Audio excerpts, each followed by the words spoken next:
Hello again, Bernie Miklasz with you on this Monday, January the 6th. Sorry I was a little late getting a video out today. It's been one of these strange days where everything's gone wrong. I'm okay. I'm in a good mood, but one of the problems, as you can tell by the video that you're looking at, kind of blurry, eh? Yeah. Um, I think my webcam has pretty much quit on me. So I'm going to have to get another one. Wasn't able to do it today. I'm snowbound and didn't feel like fighting off all that snow to just get to a store to buy a new webcam. We'll get one in here, but you might have to put up with this for a few days. You come here for the entertainment and the expertise. And yeah, haters, I'm being sarcastic. Anyway, thank you all for watching the Bernie Miklasz Show today here on YouTube. I want to talk about it, Nolan Arenado, because what else, right? Listen, I got a lot of good Cardinal stuff planned coming up, but when there's news or there's any kind of developments, I think we hit this. But you might want to stay tuned for this because I'm going to explain to you. I'm going to give you some real under the surface, digging down type data, stats, whatever you want to call it, that explains why Arenado's offensive trajectory is poor. And you know, if you're kind of a wild-eyed optimist, you could think, well, he can bounce back a little bit. And maybe he can. I'm not saying he can't, but this the issues that he's had the last couple of years, and as he has declined as a hitter, are something that the Boston Red Sox, who may be interested in making an Arenado trade if they lose out on Alex Bregman, they're reportedly in the bidding for him as a free agent. So the Red Sox are going to look at some of this stuff I'm going to share with you. I mean, they obviously will look at this stuff, and they will covet Arenado for his defense, which definitely will help them. I will also explain why that is. But if the Cardinals don't trade Arenado, if this one kind of falls apart, well, these statistical declines, the evidence of the statistical decline offensively, that stuff is still there, and it would very much impact the St. Louis Cardinals, and not in a good way. Because I know a lot of people are wish casting and thinking that somehow Arenado can turn back the clock 2 or 3 years. I don't know. I don't rule out some moderate improvement because he's been working hard this offseason, trying to quicken his swing and maybe shorten his swing, things like that. So I give him some respect for at least identifying the problem and trying to do what he can to solve it. But I think that people somehow think maybe he's going to get back to closer to what he was, his first couple years here, even though he would not have the magnitude, the power magnitude. Listen, man, I'm not here to be Mr. Killjoy or Buzzkill, but it's kind of difficult for me to envision that based on facts and based on his aging curve, right? So why don't we just get started at the top? But I have a lot of things in this, so it's not just about Arenado. It's about not just about Arenado, like whether the Cardinals can trade him. It's about Arenado and like, what if they don't trade him? What does it mean? Because like I said, these numbers apply to him even if he's wearing a Cardinals uniform in 2025. All right. First of all, the update, it began Sunday when Chris Cotillo and Sean McAdam of MassLive.com, they cover the Red Sox. They do a hell of a job. They reported that Arenado or his agent or maybe even the Cardinals let the Red Sox know, made them aware that Boston is a preferred destination for Arenado, maybe even the preferred destination for Arenado. And so this is kind of like whoever put this out there, I assume his agents got something to do with it, which is fine. You got to get the word out. And maybe the Cardinals passed along the message too. I have to, if you think back, this is like the third time Arenado's done this. He was going on social media, lobbying the Dodgers, right? Then when Paul Goldschmidt signed with the Yankees and Yankee fans were saying, hey, Arenado, come here, reunite with Goldie. This will be great. We want you. So he made sure to like every single one of those positive comments and all of the come to New York comments. He made sure to hit the like button. So he lobbied, in fact, kind of make a pitch to the Dodgers and the Yankees, who at least to this point, no thank you, right? So now he's trying it again with the Red Sox. And the Red Sox may have some interest in him. And I tell you what, John Denton, who covers Cardinals for MLB.com, he really went strong on this in the follow-up to the original report. I'll read to you what he said. You can go read the story, but I'll give you the stuff that he said. And again, John Denton, as you can follow him on Twitter at John Denton 555. See if he has any other updates today, tonight, tomorrow morning, whatever. So I'm going to read this. It's 3 paragraphs, and this is me quoting directly from John Denton's report. Quote, the Red Sox have emerged as a strong candidate to land Arenado via trade from the Cardinals, a source told MLB.com in recent days. Boston could be close to pulling out of the sweepstakes for free agent third baseman Alex Bregman, who could potentially command a deal worth $200 million per the source. Continuing, quote, Arenado, who's owed $74 million over the next 3 years, could soon be headed to the Fenway Park, a right-handed hitter's paradise and a place that could revitalize his power slump. Let me interrupt and say, not so fast, my friend. More on that later. The 33-year-old Arenado, who will be 34 next season, he has a full no-trade clause in his contract, and he flexed it in December to block a potential deal to the Astros. He has informed the Cardinals of his willingness to agree to a potential trade to the Red Sox, a source said. Final paragraph. We quote John Denton's reporting. Red Sox shortstop second baseman Trevor Story, who played with Arenado in Colorado from 2016 through 2020, has been selling his friend on the merits of playing for Boston in recent weeks. However, a Cardinals-Red Sox swap could be contingent on St. Louis swallowing a sizable chunk of the money still owed to the third baseman, and Boston also dealing first baseman Tristan Casas for value. In other words, they would move their third baseman Rafael Devers to first. They would trade Tristan Casas, their first baseman, for pitching help or whatever. So a lot of things have to happen, but that's John Denton's reporting. But I have got to dig into this narrative about Arenado being built for Fenway Park. Maybe a couple, 3 years ago, he'd be ideal for Fenway Park, but a lot has changed. I'm not sure why that. How do I put this? I'm really not sure why this is so many people are still oblivious to this. I really don't understand it.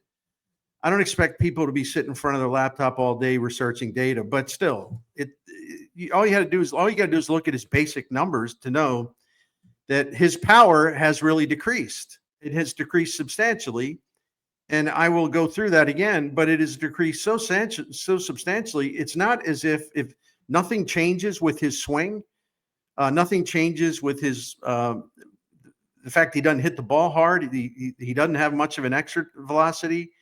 He's got a slow bat. His swing is too long. If none of that changes and changes dramatically, Fenway Park ain't going to save him as far as being a power hitter again. It's just not going to happen. So let me walk you through this if I can. He would provide a power boost only if Arenado, could pull more balls into the air to left field, either line drives or fly balls. But his rates have steadily declined in this area, and it's pretty glaring.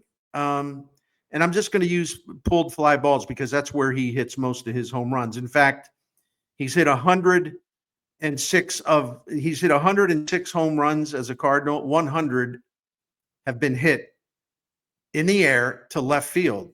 6 have been hit to center. He has never, as a Cardinal, 4 seasons, has never hit an opposite field home run anywhere, but especially Busch Stadium.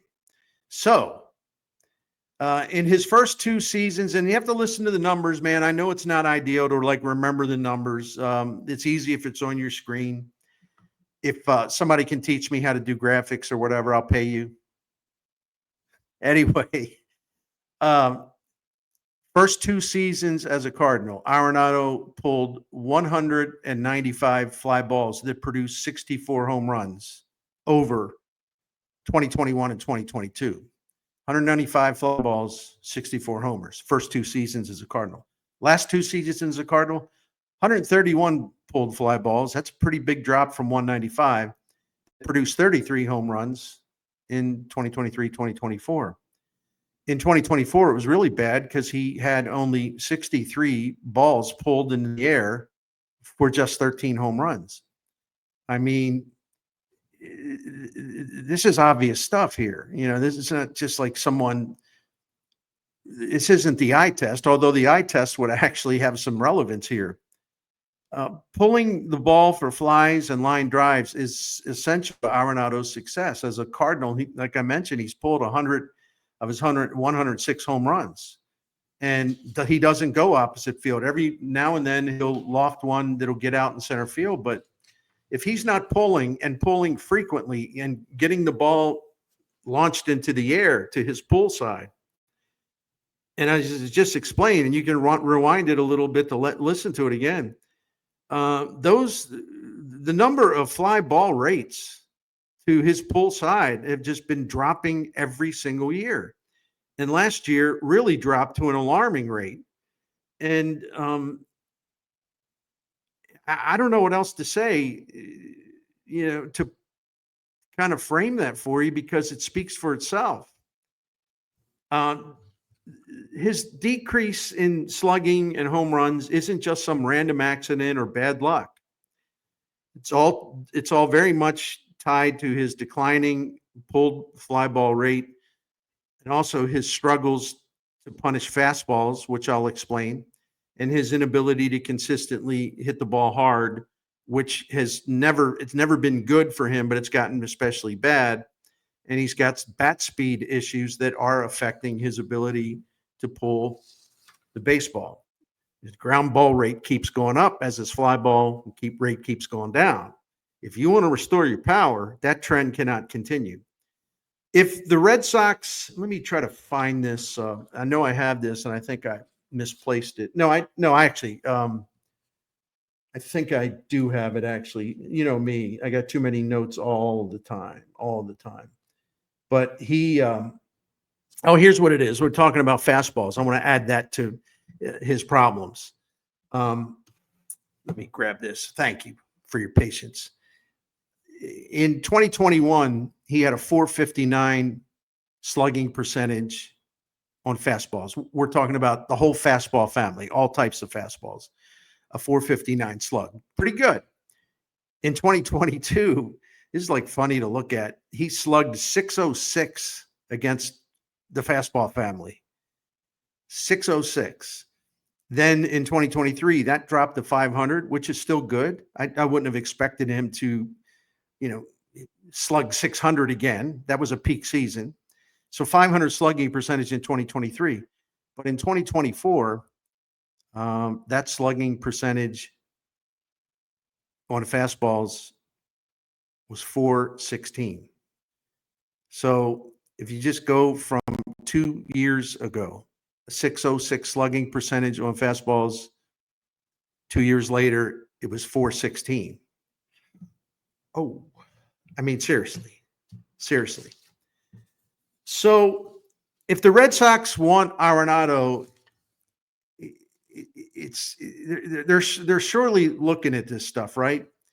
And they have undoubtedly taken note of his massive drop in slugging percentage and his fly ball rate that's gone down.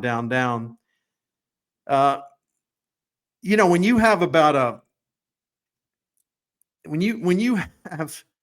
have a decrease in slugging percentage on pulled fly balls and pulled fastballs and everything else, that just as massive as this, that's a huge problem. Arenado hit a career low 16 home runs last season, and according to StatCast, only 12 of those 16 home runs would have gone out of Fenway Park.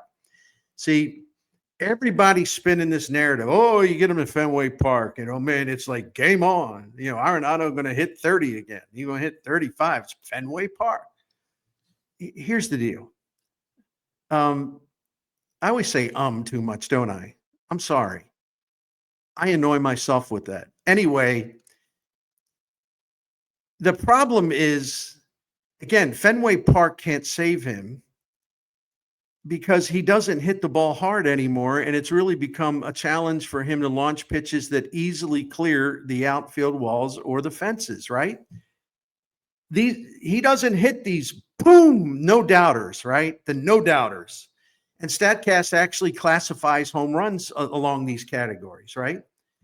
So let me show you the trend or read you the trend in his Cardinal seasons of his percentage of home runs that are no doubters. Like as soon as they leave the bat, no doubt whatsoever, that's gone, right? That's what we're talking about. It's like as soon as he hits it, All right. In his first season as a Cardinal, 62% of his home runs were no doubters. In his second season, 2022, 43%. That's a big number. Were no doubters. It dropped to 38.5% in 2023. And then last season, the number of his home runs that were no doubt about it numbers, right? 12.5%. So that means his percentage of no doubt home runs has dropped 49.5% over the last 3 seasons. I don't know how, I mean, again, this is one of those things where it's like, I don't even know what to say. But if you really believe that going to Fenway Park is suddenly going to lead to him hitting like, 35, 30 home runs, 28 home runs, whatever. Not unless he starts to hit the ball harder. Not unless he can start to turn on fastballs again. And he shortened his stroke and he has a faster bat speed. And then maybe some things will fall into place for him. But, Fenway Park may be easier for a lot of right-handed hitters, right? But it is not going to restore his power. He can restore his power, and he's putting in the work to do that. But this idea of, listen, when 12.5% of your home runs in a season are kind of like he hits the ball and you're kind of like, I don't know if that's going to get out. Is that going to get out? It's caught at the warning track, or is that going to get out? That landed in the first row, those kind of things. That doesn't have anything to do with the ballpark. I mean, the ballpark's not going to fix that. And especially Fenway Park, where you got the very tall green monster, I could see some of the well-struck balls, but they're not rockets, right? They're not launched like rockets because he doesn't hit them. Very rarely does he hit them that way anymore. Yeah, maybe he would get more doubles. I don't know, but I'm just saying this narrative is just mostly junk. And all the data supports that. It's called a decline phase, okay? All right. The Red Sox presumably have looked at other StatCast data. Last season, his hard hit rate was in the bottom 12% of all big league hitters. His average exit velocity was in the bottom 9%. That's why he doesn't have a hard hit rate, because the ball's not coming off his bat at much of his speed in terms of exit velocity. And his barrel rate sank to the bottom 6% of all hitters last year. So he's not barreling pitches the way he used to.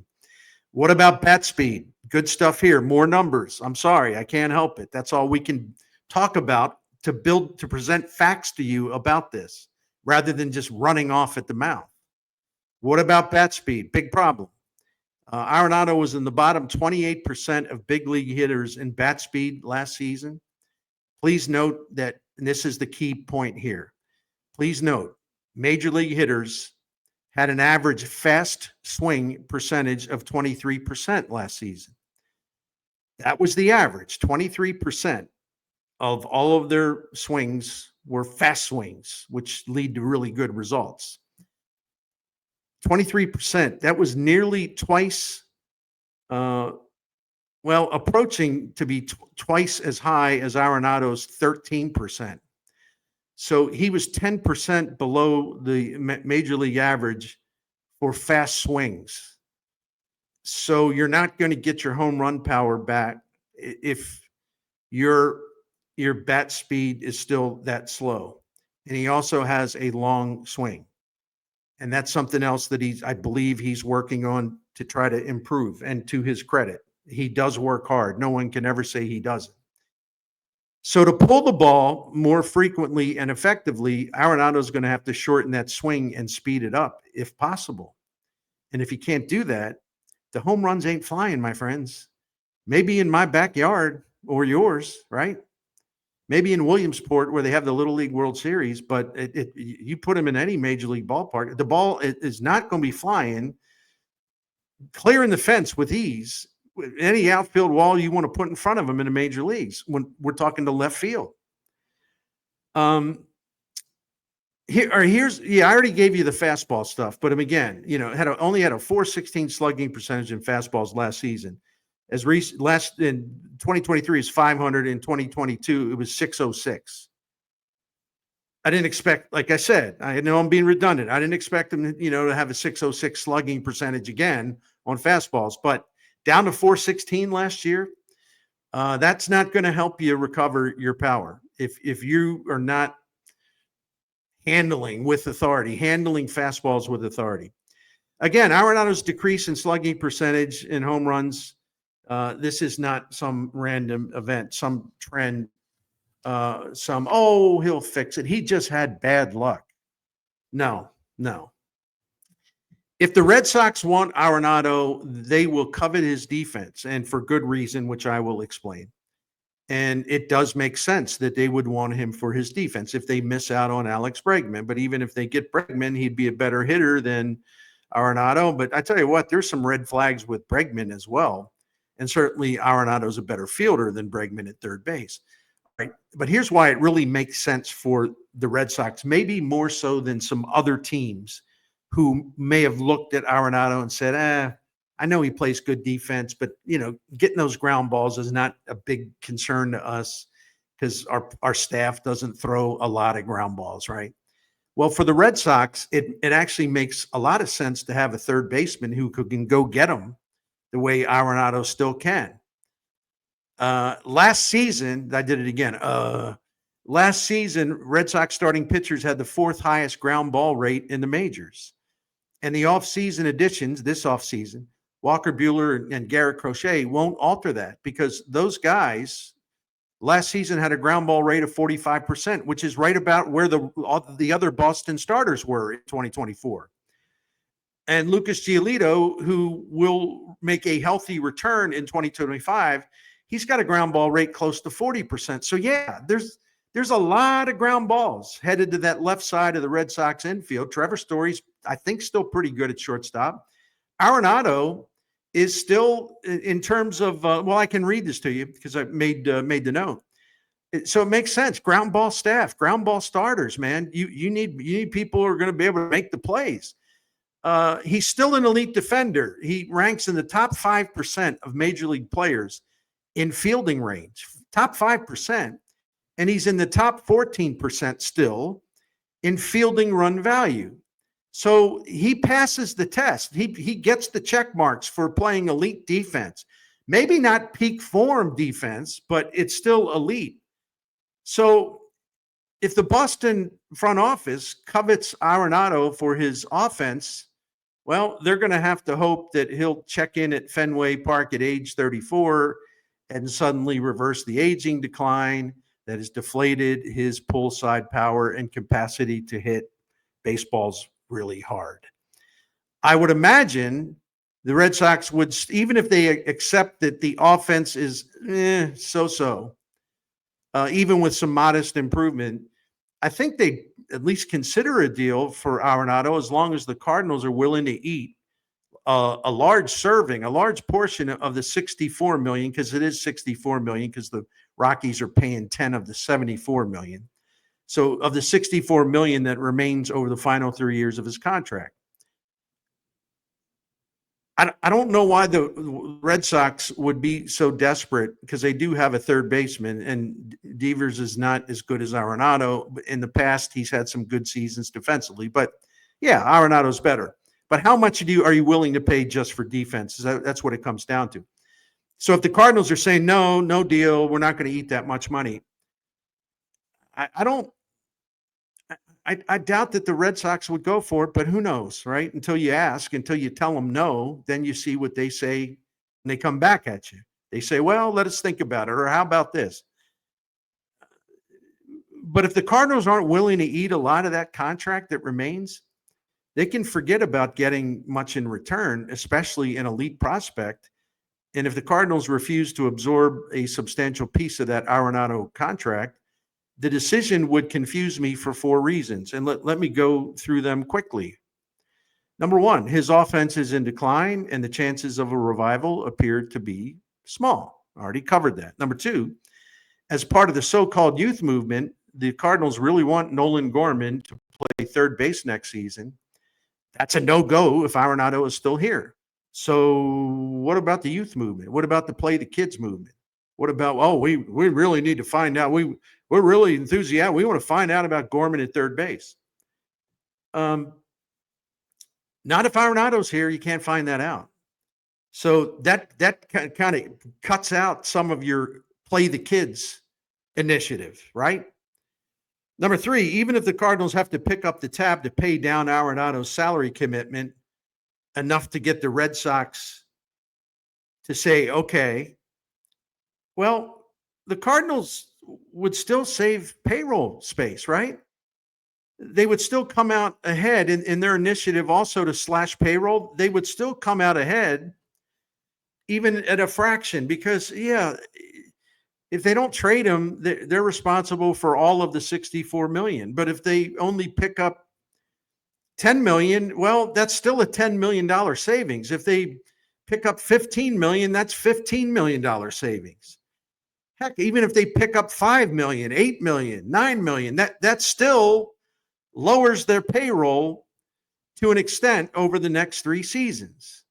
So you're still achieving one of your goals, which is to reduce player costs as you rebuild, retool, whatever. Cardinals confuse everyone with what they're exactly trying to do because Mozeliak keeps telling people on the radio or whatever, it's like, we're going to be competitive. We're going to exceed expectations. We're going to be entertaining. And basically saying they can make the playoffs or at least have a shot at it. So I don't know, that's part of my problem. I still don't know what to believe, what they tell us what to believe. Like they're not all in. They're not going for it. They're not adding players. They haven't spent $1 on anyone outside of the organization this offseason, but yet they won't trade off players who have value like Helsley and Fetty, where they could get some prospects and good prospects in return. So where are they? We talked about it Friday. They remain stuck in the Mozeliak middle, the mediocre Mozeliak middle, right? It even with their messaging to the fan base, it's all over the place. It's like, well, what? Pick a lane. Where are you? You're still in the center lane. You're either going to go hard into rebuilding or harder into rebuilding, or you're going to get some talent in here to back up what you're saying about being really competitive and, we really think we can surprise some people. Well, you got to back that up a little bit. You got to give us something to support that. They're not doing that, but nor are they going into even a soft rebuild here. I mean, it's just always stay in the middle. I'm laughing because it's just absurd. Anyway, so even if they got to pick up most of the tab, they're still going to save money by trading Arenado. And number 4, and then they also get to put Gorman at third, which is a big part of their 2025 plan. And fourth, if the Cardinals would be able to clear out a player who seems less than ideal for a rebuilding effort or whatever you want to call it. Remember, in 2023, Arenado complained that the Cardinals had too many young guys in the clubhouse. You got too many young guys around here. And that was Nato who complained about it. And he actually went on the record with it. And that prompted Mozeliak and Ali Marmol to get Nato's unhappy. We better go get a couple of old guys so we won't have so many youngsters running around. That's how you got Matt Carpenter and Brandon Crawford. I mean, Matt Carpenter, his offensive performance was only slightly below average. I'm talking about OPS plus. But still, Arenado freaked out the guy who runs the baseball operation, and he freaked out the manager so much that they went out, and instead of getting players who could really help their bench, Oh, Arenado. Oh, he don't like them young guys. Oh, we better do something. Let's get some geezers up in here. Can we repeat once again? The Heim Bloom era cannot start soon enough. So if the Cardinals do they really want him around when they're going to get even younger in 2025? Right? Do they really want him around in the middle, all up in the middle of all this?